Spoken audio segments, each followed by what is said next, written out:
Hello friends, welcome to ज्ञान पथ। तो फ्रेंड्स, आज की इस वीडियो में हम लोग प्राक इतिहास प्री हिस्ट्री के बारे में जानेंगे। तो चलिए शुरू करते हैं। प्राक इतिहास या प्रागैतिहासिक काल उस इतिहास या कालखंड को कहा जाता है जिसके बारे में हमारे पास कोई लिखित साक्ष्य या विवरण उपलब्ध न हो। इस प्रकार के इतिहास का निर्माण उत्खनन अर्थात खुदाई से प्राप्त साक्ष्य के आधार पर ही किया जाता है। भारतीय इतिहास का प्रारंभ भी पाषाण काल से माना जाता है, जब मानव घुमक्कड़, आचारहीन व शिकारी था। मानव की इस प्रकार की क्रियाएं प्राक इतिहास के अंतर्गत आते हैं। इतिहासकारों ने प्राक इतिहास को मुख्यतः दो भागों में विभाजित किया है, जिसमें पहला है पूर्व पाषाण काल तथा दूसरा मध्य पाषाण काल। पुनः पूर्व पाषाण काल को तीन भागों में विभाजित किया गया है। इसमें पहला निम्न पूर्व पाषाण काल, दूसरा मध्य पूर्व पाषाण काल तथा तीसरा उच्च पूर्व पाषाण काल है। अब इन सभी के बारे में हम लोग विस्तृत से अध्ययन करते हैं। तो पहले बात करते हैं पूर्व पाषाण काल के बारे में। पूर्व पाषाण काल, जिसे इंग्लिश में पैलियोलिथिक पीरियड भी कहा जाता है, भारत में इस काल से संबंधित शोध का इतिहास लगभग 125 वर्ष से भी ज़्यादा पुराना है। रॉबर्ट ब्रूसफुट ऐसे पहले व्यक्ति थे जिन्होंने सर्वप्रथम भारतीय पुरापाषाण कलाकृति की खोज की। उन्होंने तमिलनाडु के मद्रास के पल्लवरम नामक स्थान पर 13 मई 1863 ईस्वी को पाषाण उपकरण किलीवर की खोज की। इसके पश्चात पाषाण उपकरण के खोज में लगातार प्रगति की गई, जिसमें अहम भूमिका William King, Robert Brucefoot, Coggin Brown, J Cockburn, Alexander Cunningham आदि व्यक्तियों ने अहम भूमिका निभाई। इन व्यक्तियों ने पूर्व पाषाण काल से संबंधित कई पाषाण उपकरणों की भी खोज की। अब आते हैं निम्न पूर्व पाषाण काल के बारे में, जिसे इंग्लिश में लोअर पैलियोलिथिक पीरियड भी कहा जाता है। इस काल में दो प्रकार की संस्कृति का साक्ष्य मिला है। इसमें पहला है चॉपर चॉपिंग पेबुल संस्कृति तथा दूसरा हैंड एक्स संस्कृति। पहले बात करते हैं चॉपर चॉपिंग पेबुल संस्कृति के बारे में।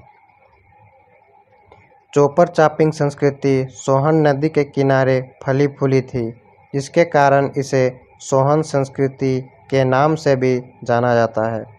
सोहन नदी घाटी में इस संस्कृति से संबंधित कई उपकरण पाए गए हैं।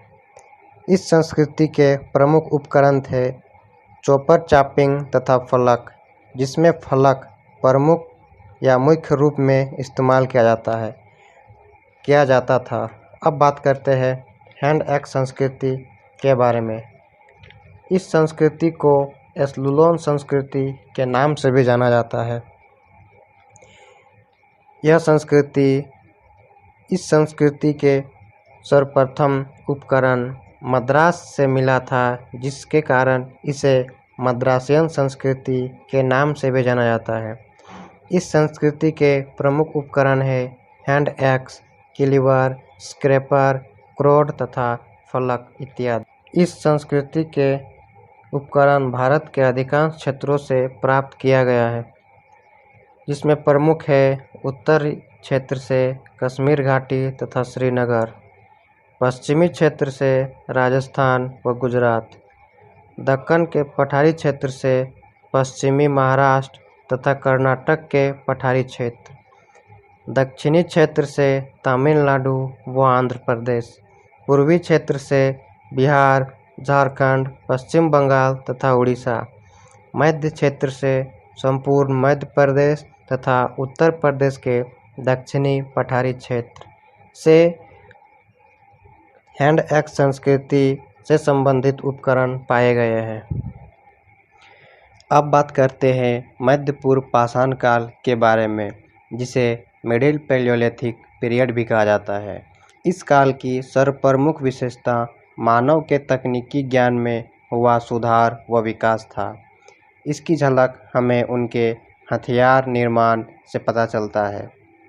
मध्य पूर्व पाषाण काल आते आते मानवों ने हथियारों का निर्माण फलक तथा फलक ब्लेड पर करना शुरू किया, अर्थात एक पत्थर को दूसरे पत्थर पर प्रहार कर जो धारदार पत्थर अर्थात फलक ब्लेड निकला, उसका इस्तेमाल अब करने लगे थे।